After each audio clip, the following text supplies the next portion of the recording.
Well, we're back. Oh, wow. Good morning. Good afternoon. Good afternoon. We got a you. We got the bot farm coming. You are. I was going to say something else. You are here. Yes, we know. You are. Don't know. Let's see. Does it say something else? Yeah. Wow. Did you look to see is it streaming in other places? Let's double check. Make sure that I had that right.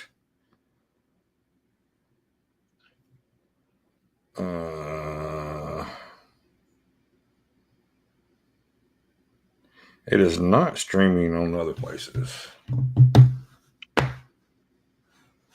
Let me see. Yeah, I'll take a look. We are showing.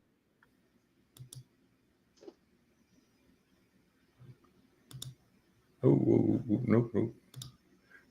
We had to click on everything. While you're doing that, let me. We can only do 3. Oh. Well, we'll do it this way. So now we added Facebook to the. Wow, 94 is it 94 people, 94 bots? My gosh. Oh yeah, we're just picking up steam. We're doing something. Let's see. Is it there? Is it on the Yep. Hey, look at there. It is on that. It is on the face. 101, new record. 102. 102. Here we go. I'm gonna like 103. Hey, This Dicker's is back. I didn't know I was a bot today. Okay, Dicker. You can, as long as you trade like a bot. How about that? Oh, look, I liked it on Facebook and it shows a little thing, a little thumbs up, like, ooh, 110, 120. All right. Well, this is getting interesting. Oh, wow. It does closed caption on Facebook, by the way. So it's getting everything. Did not know that. We're waiting. We got a few minutes till it starts here. Yeah, let me share my screen. Go to the old juice. We can kind of go over what something. I don't know, Led. Maybe. I think there might be some stuff happening. I don't know. Hey, did you ever did you upgrade? Did you get the upgrade? Which one? On Financial Juice. I didn't. What the hell? I know. I actually just honestly I forgot. I got so much other stuff I've been subscribed to. But the statement was pretty bearish. He's identified new risks, higher inflation, higher unemployment, uncertainty about outlook has increased further. So he may come in with a little chip on the shoulder. Little chip on the shoulder. He's right paper and upgrade. I would say he knows me well. Since we are broadcasting different things. Not that expensive, and you support a guy that gives us good news. So, and you get the news 15 minutes quicker. I'm all about supporting guys in this space because here we go. He's good. All right, let's flip over. Oh no, move bad stage. Let's make sure it's going to have volume. Should. He's not there yet, so we're waiting for him to come to the podium. And so during the stream, I'll probably mute money, and I'll probably use the banners as like anything comes up. I will not use the banners. Just go and throw that out there.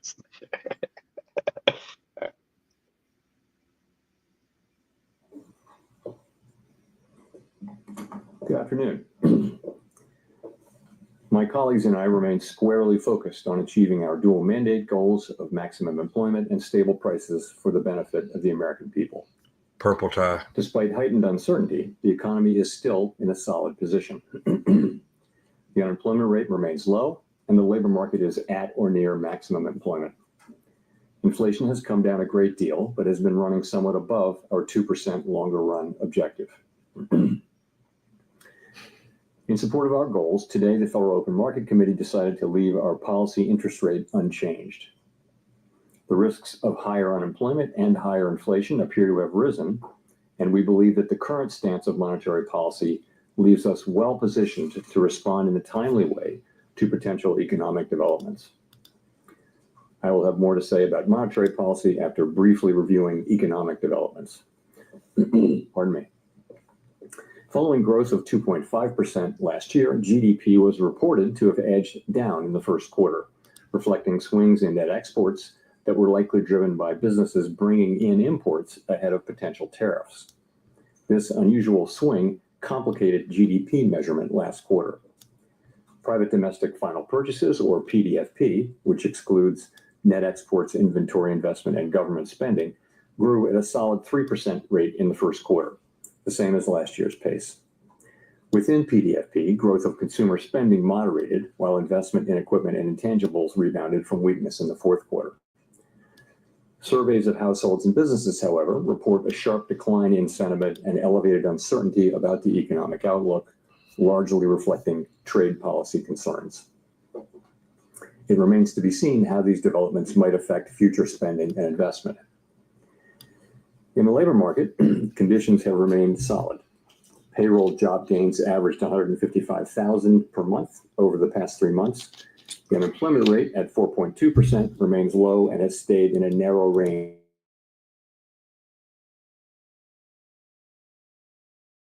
You can't mute yourself, otherwise it mutes the thing. Monty, you can't mute yourself, otherwise it mutes it. Oh, I can't mute Is myself? not a source of significant inflationary pressures. Okay. Well, inflation has eased significantly from highs in mid-2022, but remains somewhat elevated relative to our 2% longer run goal. Total PCE prices rose 2.3% over the 12 months ending in March. Excluding the volatile food and energy categories, core PCE prices rose 2.6%.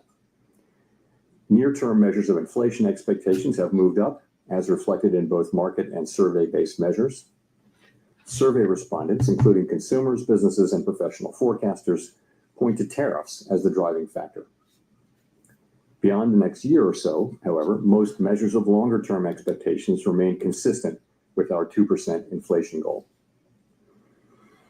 Our monetary policy actions are guided by our dual mandate to promote maximum employment and stable prices for the American people. At today's meeting, the committee decided to maintain the target range for the federal funds rate at 4.25% to 4.5% and to continue reducing the size of the balance sheet.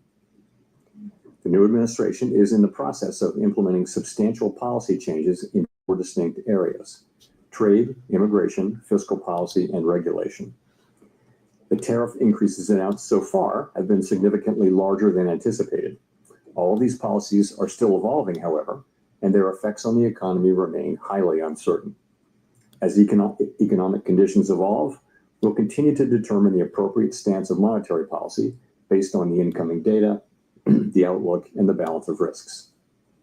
If the large increases in tariffs that have been announced are sustained, they're likely to generate a rise in inflation, a slowdown in economic growth, and an increase in unemployment. The effects on inflation could be short-lived, reflecting a one-time shift in the price level. It is also possible that the inflationary effects could instead be more persistent. Avoiding that outcome will depend on the size of the tariff effects, on how long it takes for them to pass through fully into prices, and ultimately on keeping longer-term inflation expectations well anchored.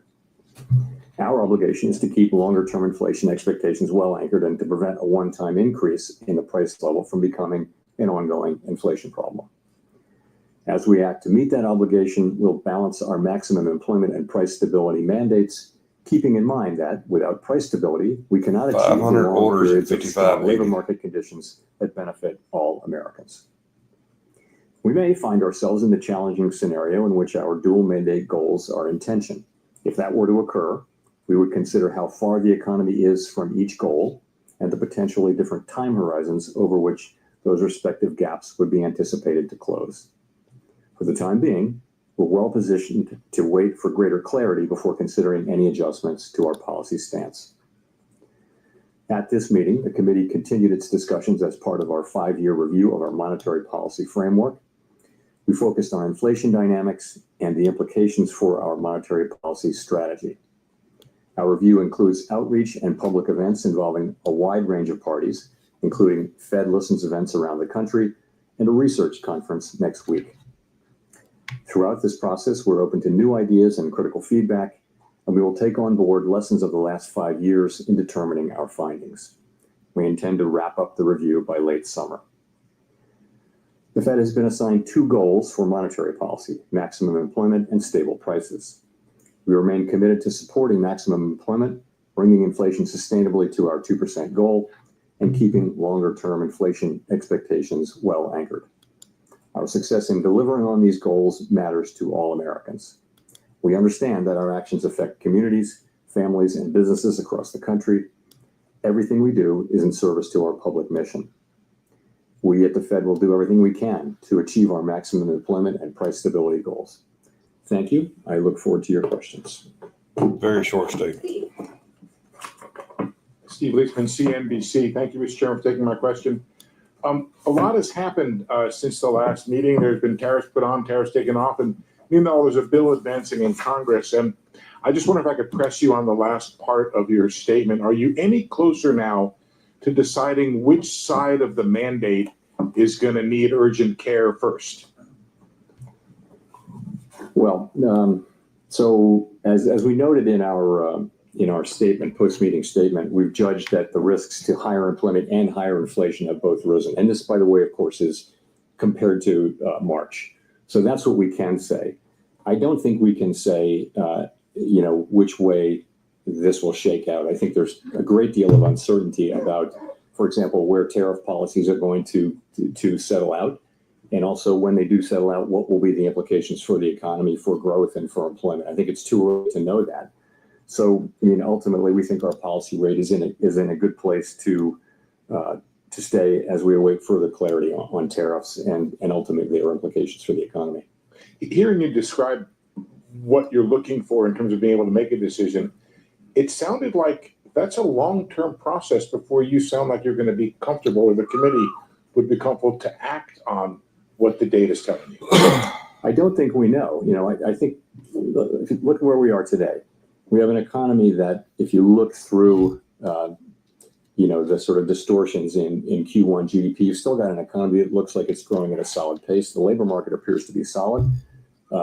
Inflation is running just a bit above 2%. So it's an economy that's been resilient and is in good shape. And our policy is sort of modestly or moderately restrictive. It's 100 basis points less restrictive than it was last fall. And so we think that leaves us in a good place to wait and see. We don't think we need to be in a hurry. We think we can be patient. We're going to be watching the data. The data may move quickly or slowly, but we do think we're in a good position where we are to let things evolve and become clearer in terms of what should be the monetary policy response. Nick Timmer for the Wall Street Journal. Chair Powell, there's naturally a lot of PTSD around 2021. There's the man. But there are some who argue that the current situation has notable differences. Energy costs are down. Housing imbalances look nothing like they did 4 years ago. Labor demand appears to be gradually cooling, with wage growth running below 4%. What do you see right now that could nourish higher inflation beyond a rise in goods prices this year?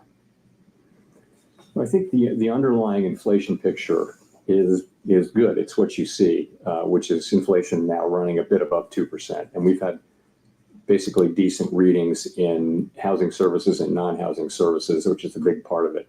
So that part, I think, is moving along well. But there's just so much that we don't know. I think, and we're in a good position to wait and see is the thing. We don't have to be in a hurry. The economy has been resilient and is doing fairly well. Our policy is well positioned. The costs of waiting to see further are fairly low, we think. So that's what we're doing. And we'll see. The administration is entering into negotiations with many countries over tariffs. We'll know more with each week and month that goes by where tariffs are going to land, and we'll know what the effects will be when we start to see those things. So we think we'll be learning. I can't tell you how long it will take, but for now, it does seem like it's a fairly clear decision for us to wait and see and watch. So when you say that you don't need to be in a hurry, does that mean that could the outlook change in such a way that a change in your stance could be warranted as soon as your next meeting? As I said, we are comfortable with our policy stance. We think we're in the right place to wait and see how things evolve. We don't feel like we need to be in a hurry. We feel like it's appropriate to be patient. And when things develop, of course, we have a record of we can move quickly when that's appropriate. But we think right now the appropriate thing to do is to wait and see how things evolve. There's so much uncertainty. If you talk to businesses or market participants or forecasters, everyone is just waiting to see how developments play out, and then we'll be able to make a better assessment of what the appropriate path for monetary policy is. So we're not in that place, and as that develops, and I can't really give you a time frame on that.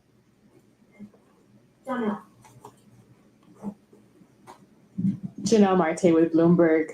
So many economists have been pricing in higher odds of a recession, and several are noting that it is more difficult for the Fed to cut rates preemptively given the higher risks for higher inflation.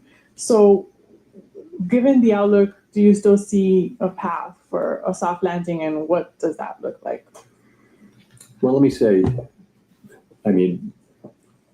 so let's look back and see where we are. So to go through 2024 up to the day, we've had unemployment in the low 4s for more than a year. We've had inflation coming down now in the mid to low 2s. We've had an economy growing at 2.5%. So that is the economy as we see it now. What looks likely, given the scope and scale of the tariffs, is that we will see certainly the risks to higher inflation, higher unemployment have increased. And if that's what we do see, if the tariffs are ultimately put in place at those levels, which we don't know, then we won't see further progress toward our goals.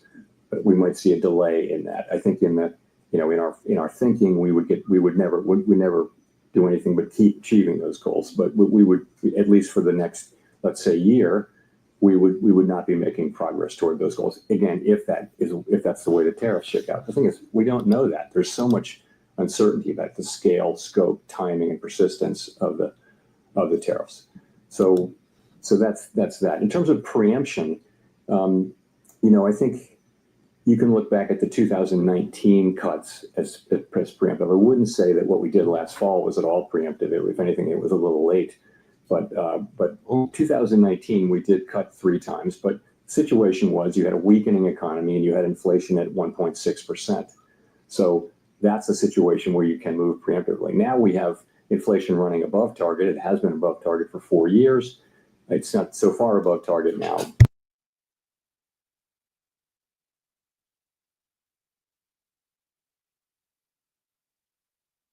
Did we lose the feed? I can't hear it. Monty? In the What? economy, and some have recession I forecasts. couldn't hear it for a minute. We publish a forecast. Oh, I had myself mute. Oh, you couldn't hear that. We Gotcha. publish a forecast that assesses how. Never mind. I can't use that either. In Sorry. any case, it's not a situation where we can be preemptive because we actually don't know what the right response to the data will be until we see more data.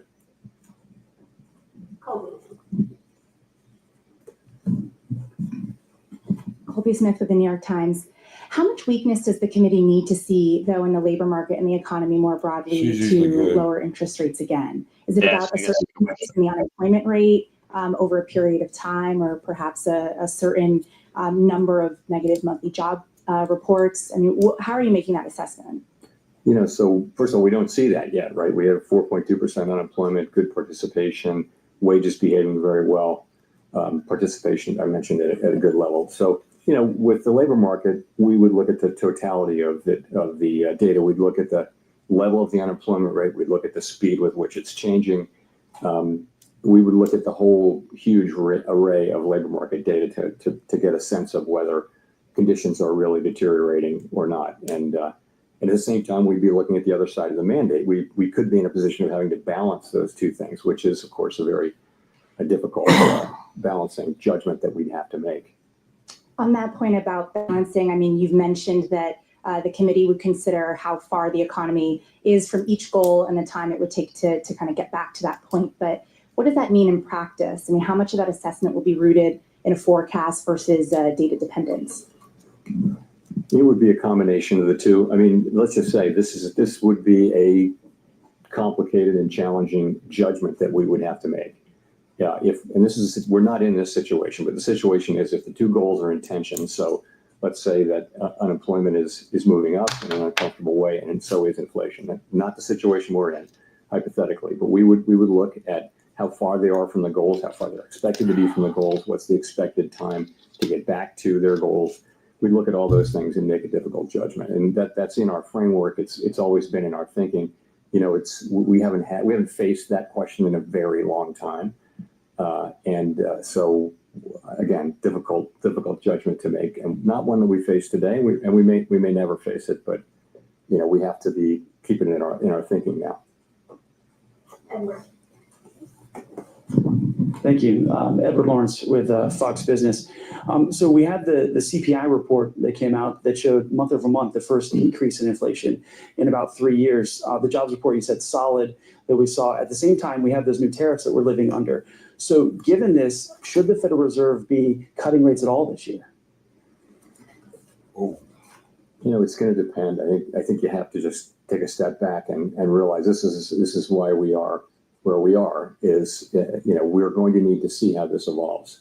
There are cases in which it would be appropriate for us to cut rates this year. There are cases in which it wouldn't. And we just don't know until we know more about how this is going to settle out and what the economic implications are for employment, for inflation. I couldn't confidently say that I know what the appropriate path will be. So following on that, so then how does President Trump calling on you personally, as well as the Federal Reserve, to make rate cuts affect your decision today and affect your job difficulty? Doesn't affect doing our job at all. So we're always going to do the same thing, which is we're going to use our tools to foster maximum employment and price stability for the benefit of the American people. We're always going to consider only the economic data, the outlook, the balance of risks, and that's it. That's all we're going to consider. So it really doesn't affect either our job or the way we do it. Howard.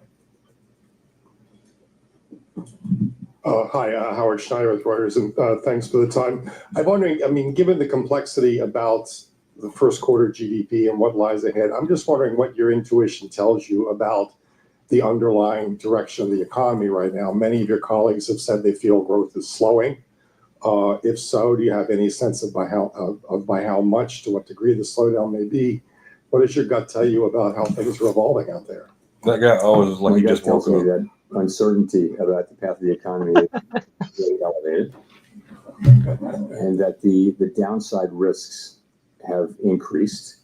The risk is, as we pointed out in our statement, the risks of higher unemployment and higher inflation have risen, but they haven't materialized yet. They're not in the data yet.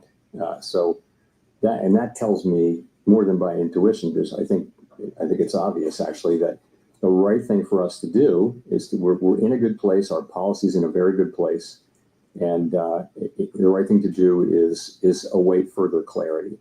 And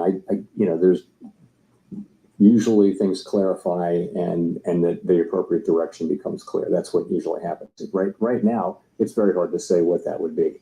In the meantime, the economy is doing fine. Our policy isn't, it's not highly restrictive. It's somewhat restrictive. It's 100 basis points less restrictive than it was in, last summer. So we think it's in a good place, and we think the appropriate place is for us to wait and see and get more clarity about the direction of the economy. Well, let me press you on this idea of the economy being fine right now, because reading the Beige Book very closely the last time around, there was a lot of negative stuff, negative sentiment that was in there. And I know that everybody's looking at soft data right now. You mentioned it yourself that the sentiment's sour. But the Beige Book was talking about, the beginnings of layoffs in some industries, prices rising in some places, and an awful lot of investment decisions being pushed to the sideline. Doesn't that point to a slowdown? It may well. It just hasn't shown up yet. And we all look at all these sentiment and read many individual comments just to get a better feel. And businesses and households very broadly are concerned and postponing economic decisions of various kinds. And yes, if that continues, nothing happens to sort of alleviate those concerns, then you would expect that to begin to show up in economic data. It wouldn't maybe show up overnight, but it would show up over weeks and months. And that may be what happens, but it hasn't happened yet. And also there are things that can happen that will change that narrative. I mean, they haven't happened, but it's possible to imagine things but in the meantime, yes, we're watching it extremely carefully like everyone is, but don't see really much evidence of it in the actual economic data yet. And by the way, consumers keep spending, credit card spending. It's still a healthy economy, albeit one that is shrouded in some very downbeat sentiment on the part of people and businesses. He keeps saying yet on that. He doesn't say. Mickey from Bloomberg Radio and Television. The Fed's been criticized recently by a former governor for what he calls mission creep. You take on more problems, use more tools, and then end up building tools to deal with the fallout of those tools, which then makes it a given that you will act more aggressively in the future. Is that a fair critique, and is that something you would be looking at in your framework review? Sorry, say the critique again. That the Fed has been involved in mission creep, gets involved in using too many new tools to deal with problems and to go too far. Is that something that You can't make that based around the fact that you did QE and QE and QE and went beyond the narrow confines of your mandate? So, well, I mean, there are a couple. That's not really beyond the confines of our mandate. I would say this: we did things. look. Essentially, we're on an emergency footing for a couple of years in the pandemic, and it's very fair and very welcome for people to look back over what we did and say, "Hey, you could have done this better and different." And one thing we hear a lot is we could have explained QE a little better. We did think we were explaining it in real time. I completely accept the thought that we could have explained it better. There's a lot of thinking that we went on too long with QE. I can tell you that the reason we did was we were concerned that we didn't want a sharp tightening in financial conditions at a time when we thought the economy was still vulnerable. And so we did hold on for a long time to QE, and we of course tapered and everything. And then we immediately went into QT, and we're down a couple of trillion. But I get we certainly, with the benefit of hindsight, could have tapered earlier or faster. That's absolutely right. But this is all very welcome.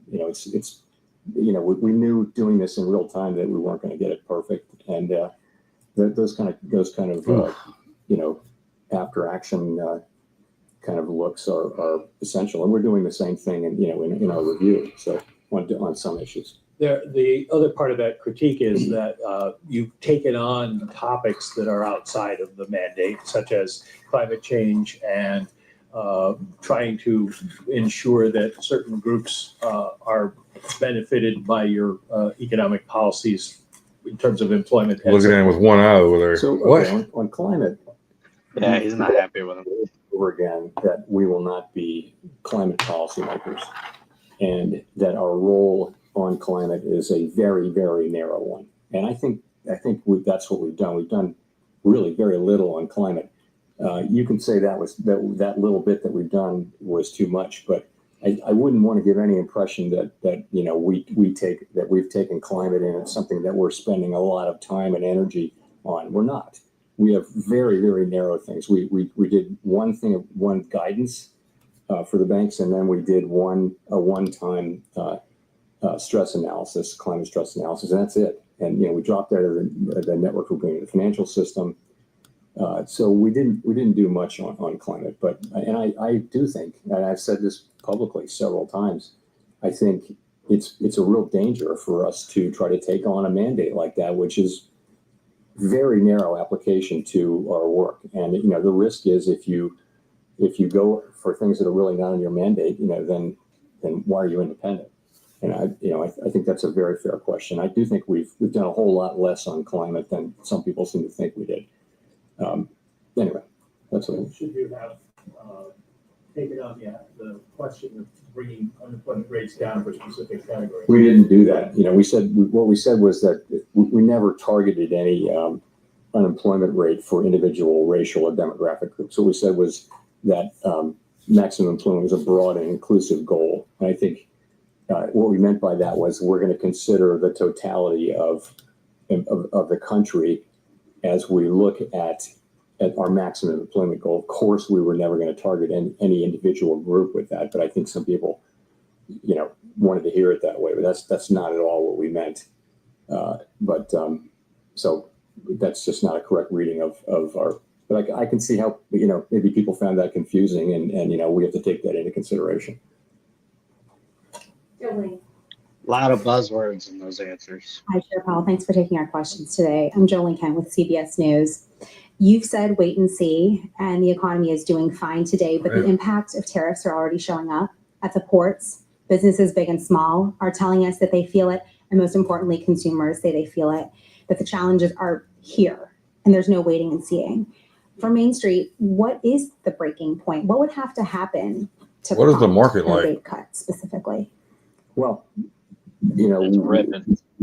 we really don't see in the data yet big economic effects. We see sentiment, there are concerns that higher prices may be coming or things like that. So they're worried now about inflation. They're worried about the a shock from the tariffs, but they really haven't. That shock hasn't hit yet. Okay, so we're going to be looking at the not just the sentiment data, but also the real economic data as we assess what it is we should do. And remember, there would be two effects. One of them would be weakening economic activity, which translates into higher unemployment, and the other would be potentially higher inflation. Again, to say it again, the timing, the scope, the scale, and the persistence of those effects are very, very uncertain. So it's not at all clear what the appropriate response for monetary policy is at this time. And and by the way, our policy is in a good place, so we think we can wait and move when it is clear what the right thing to do is. Really not at all clear what it is we should do. So people are feeling stress and concern, but unemployment hasn't gone up. Job creation is fine. Wages are in good shape. People are not layoffs, or people are not getting laid off at high levels. Initial claims for unemployment are not increasing, in any kind of impressive way. So the economy itself is still, in solid shape. Just a quick follow-up. President Trump now says he does not plan to remove you as chair. When you heard that, what did you think? I don't have anything more for you on that. That's pretty much the issue. Thank you. Yes. Hi, thank you. Chris Rugaber, Associated Press. Well, I just wanted to follow up. Earlier, it sounded like you said it was unclear how the Fed, what kind of interest rate decisions you will make later this year. So does that, in March, there was guidance that 2 cuts might happen, 2 cuts were penciled in for this year. Is that now, that guidance from the last press conference, has that been overtaken by events at this point? We don't do a summary of economic projections at every meeting, as you know. We do it every other meeting, and so this was the meeting when we didn't do it. We don't also kind of poll people, so I really wouldn't want to try to make a specific projection for where we are relative to that. We will, in 6 weeks, we have the June meeting and have another SEP. I'm not going to hazard a guess here today as to what it would be. Again, what I would say is that we think our policy rate is in a good place. We think it leaves us well positioned to respond in a timely way to potential developments. That's where we are. And that, depending on the way things play out, that could include rate cuts.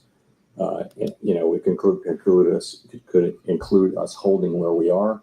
We just are going to need to see, how things play out before we make those decisions. Great. And just to follow up on that, I mean, when you address the issue of how the Fed would handle both rising unemployment and rising inflation, how are you thinking about the fact that addressing one could exacerbate the other? So a rate cut to reduce unemployment could worsen inflation and vice versa. How do you handle those challenges? You just captured this is the issue with the two goals being in tension. It's a very challenging question. Now, there can be a case in which one goal is very far, one variable is very, very far from its goal, much farther than the other. And if so, you concentrate on that one. And frankly, that was the case. Well, it wasn't a case where they were really in tension, but if you go back to 2022, it was very clear that we needed to focus on inflation. The labor market was also super tight, so it wasn't really a trade-off. I think what our framework document says. It says we'll look at how far each variable is from its goal, and also we'll factor in the time it would take to get there. So, that's going to be potentially a very difficult judgment, but the data could break in a way that it's not. I just don't think we know that. The data could easily favor one or the other, and right now there's no need to make a choice, and no real basis for doing so. Victoria. Hi, Victoria Guido with Politico. I wanted to ask, Congress is currently debating spending cuts alongside extending the tax cuts. And I know you've talked many times about how the path of the debt is unsustainable, but given that we're also talking right now about the economy slowing, potentially even recession, I was just wondering, is there a danger that spending cuts now could slow growth a lot more? We don't give Congress fiscal advice.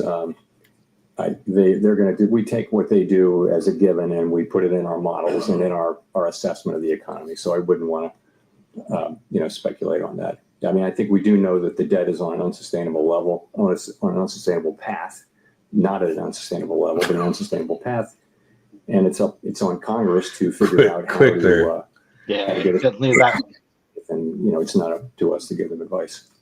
Or do you think that they should take macroeconomic conditions into account as they look at this? I think they don't need my advice and our advice on how to do fiscal policy more than we need their advice on monetary policy.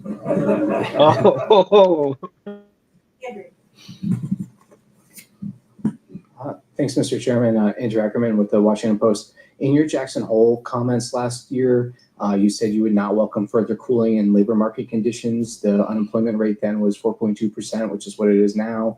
Many forecasters now predict a higher jobless rate. How has your tolerance for weakening labor market conditions changed compared to a year ago? So it was quite a different situation. What was happening last year is that over the space of 6, 8, 7 months, the unemployment rate went up by almost a full percentage point. And it was click, click, click, click, click each month. And everywhere people were talking about downside risk to the labor market. At the same time, payroll job numbers were getting softer and softer. So there was a really obvious concern about downside risk to the labor market. And so at Jackson Hole and then in September, we wanted to address that forthrightly. We wanted to show that we were there we've been there for inflation for a couple of years. And we wanted to show also that we're there for the labor market. And it was important that we send that signal.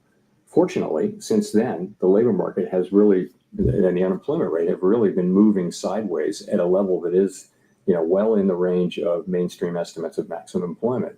So that concern has gotten a lot less. So, you're at 4.2% unemployment. I think we were in a very different situation. And now we have a situation where, the risks to higher inflation and higher unemployment have both gone up, as we noted in our statement, and we've got to monitor both of those. We actually have a potential situation where there may be a trade-off or tension between the two, potentially. We don't have it yet, and we may not have it, but that's what we have, and that's why I think it's a very different situation. I mean, I guess I want to follow up by asking how much of a rise in the jobless rate you could tolerate. I can't give you I'm not going to try to give you a specific number. I'll just say we have to now be looking at both variables and which of them is demanding. If one of them is demanding our focus more than the other, that would tell us what to do with policy. If they're more or less, equally distant and equally or not distant, then we don't have to make that assessment. The assessment is you wait. So I'm not going to try to be really specific about what we need to see in terms of a number. But if we did see significant deterioration in the labor market, of course that's one of our two variables, and we would look to be able to support that. You'd hope that it wasn't also coming at a time when inflation was getting very bad. And again, we're speculating here. We don't know this. We don't know anything. Watching the algos on book maps, interesting. Very hypothetical. We're just going to have to wait and see how that. What are they showing? Every word. If he says any bad cut, Claire Jones. Any of that stuff, it's you can see it reacting with orders popping in. Some clarity, we've pretty interesting. Got some talks at the weekend in Geneva between the US and China. A lot of economists are attaching an awful lot of importance to what we hear from those talks. How much importance are you attaching to them in terms of judging what will happen to the US economy going forward? And just in a similar vein, some economists are saying it's days, not weeks, that we have until we start to put the US economy at risk of seeing the sort of pandemic era shortages and higher prices if we don't kind of soothe relations between the US and China. So it'd be good to have your view on that too. So, these are not talks that we're in any way involved in, so I really can't comment directly on them. So, but what I will say is this, we had, coming out of the March meeting, the public generally had an assessment of where tariffs were going. And then April 2 happened, and it was really substantially larger than anticipated in the forecasts that I had seen and in our forecast. So, and now we have we're in a new phase where it seems to be we're entering a new phase where the administration is entering into beginning talks with a number of our important trading partners. And that has the potential to change the picture materially or not. And so I think it's going to be very important how that shakes out. But we simply have to wait and see how it works out. It certainly could change the picture, and we're mindful of not trying to make conclusive judgments about what will happen at a time when the facts are changing. And just on the fall in shipping volumes from China over these tensions, I mean, do you share that concern that we could start seeing goods shortages and higher prices in the coming weeks if this isn't resolved very quickly? I don't want to get we shouldn't be involved even verbally in the questions about the timing of these things. Yes, of course we follow all that data, we see the shipping data, we see all that, but ultimately this is for the administration to do. This is, this is their mandate, not ours. And I know as you can see, they're again beginning to have talks with many nations, and that has the potential to change the picture materially. So we'll just have to wait and see. She tried to frame it where he would say it. He wouldn't do it though. Nope. Thank you for doing this. Book map loved his answers there. Imported goods increased significantly in the first quarter. Do you think that this situation could cause a delay in the impact of tariff on inflation? And does this mean that it will take longer time to reduce uncertainty? The decision we made today? Which decision? So the future decision. So the volume of the imported goods has increased significantly. So the impact on the imported inflation may delay. So what is the impact to your future decision?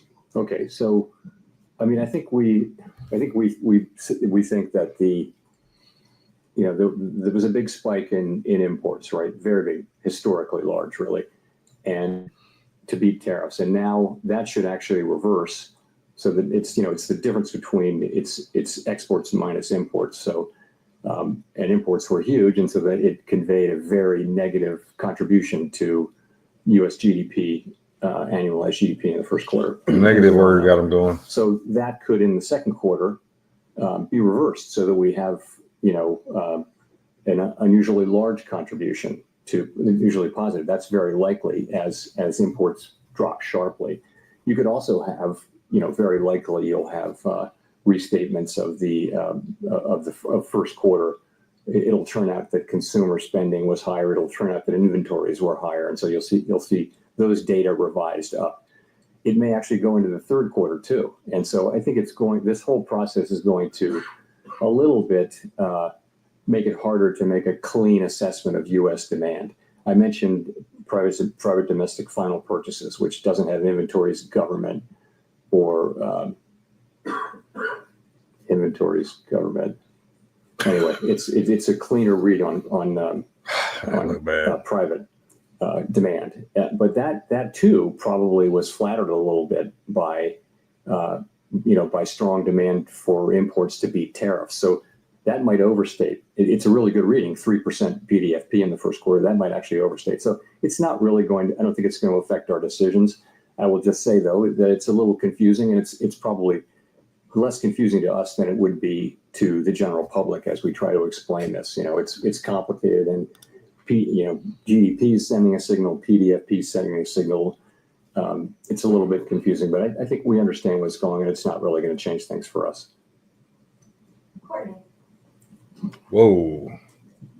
Courtney Brown from Axios. Orders popping everywhere. We talked about some of the indications of potential layoffs, price hikes, an economic slowdown, all being evident in the soft data.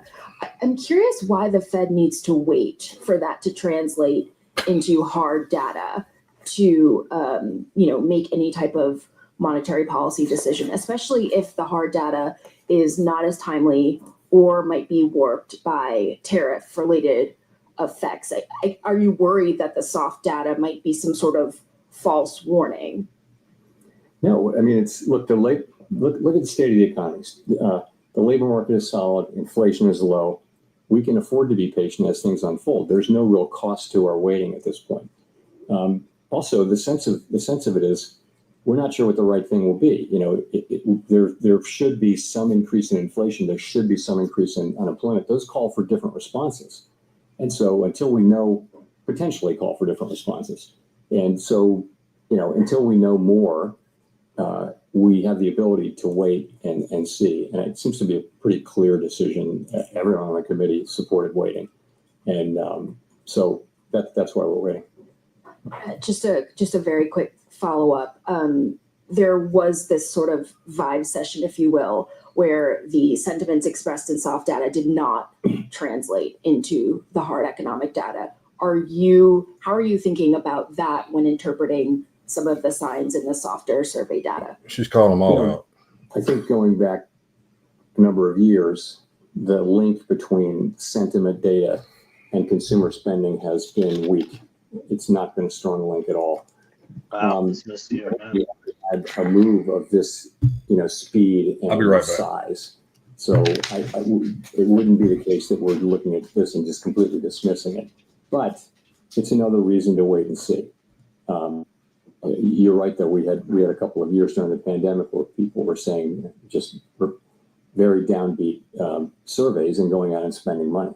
So that can happen, and that may happen to some degree here. We just don't know. This is an outsized change in sentiment, though, and so none of us is looking at this and saying that we're sure one way or the other. We're not. Matt. Thanks, Chair Powell. Matt Egan with CNN. So you mentioned earlier that you're monitoring the shipping data, and we have seen in shipping data that imports from China into the Port of Los Angeles have plunged, and that has raised concerns about potential shortages. What tools, if any, does the Fed have to ensure that prices and inflation expectations don't get out of hand if tariffs do cause significant supply chain disruptions? I mean, we don't have, the kind of tools that are good at dealing with supply chain problems. We don't have that at all. That's a job for the administration and for the private sector more than anything. What we can do with our interest rate tool is we can be more or less supportive of demand. And that'd be a very inefficient way to try to fix supply chain problems. But, we don't see the inflation yet. We're of course reading the same stories and watching the same data as everybody else. And, right now we see inflation, kind of moving sideways at a fairly low level. If I could follow up on that, President Trump has indicated that he will likely name a replacement for you when your term as chair expires next year. But your position on the board runs through January 2028, I believe. Would you consider remaining on the Fed board even if you're no longer chair? So I don't have anything for you on that. My whole focus is on, and my colleagues' focus is all on, trying to navigate this tricky passage we're in right now, trying to make the right decisions. We want to make the best decisions for the people that we serve. That's what we think about day and night. And this is a challenging situation, and that's 100% of our focus right now. Let's go to Jennifer for the last question. Thank you so much, Chair Powell. Jennifer Schonberger with Yahoo Finance. Public records of your schedule so far this year show no meetings with President Trump. Past presidents Obama, Bush, and Clinton have all met with Fed chairs, and you met with Trump during his first term. Why haven't you asked for a meeting yet with the president? I've never asked for a meeting with any president, and I never will. It's not. I wouldn't do that. There's never a reason for me to ask for a meeting. It's always been the other way. So would you want to meet with him if given the opportunity to get more information? It's never an initiative that I take. It's always an initiative. I don't think it's up to a Fed chair to seek a meeting with the president, although maybe some have done so. I've never done so, and I can't imagine myself doing that. I think it's always comes the other way. A president wants to meet with you, but that hasn't happened. And if I could just ask one question on monetary policy, when it is time to cut rates, how will you determine how far down rates will have to come to try to keep a balance on the inflation mandate as employment weakens? I think once you have a clear direction, you can make a judgment about how fast to move and that kind of thing. So it's really the harder question is the timing, I think, and when will that become clear? And fortunately, as I mentioned, we have our policy in a good place, the economy's in a good place, and it's really appropriate, we think, for us to be patient and wait for things to unfold as we get more clarity about what we should do. This is the last question. All right. And here it is.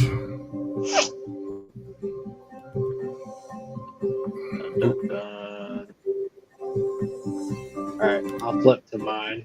You can. Yeah, go to yours. So, market kind of digested. Really uneventful FOMC. Very. He was non-committal on any on any sort of on a move, which kind of expected him to be non-committal, but no fireworks. He threaded the needle. He didn't talk down to anybody. Didn't give you a reason to buy or sell, really. That one look, though, that was the look. That one look was great. Well, so with FOMC, what you want to look for now is how does the market digest all the information? The real move will probably happen overnight or into the morning tomorrow. You'll get a reaction now. You should. I think it's still questionable on what was said. You didn't really say. Yeah, it's just like you look at a chart, right? I can give you reasons for it to be bullish, and I can give you reasons for it to be bearish.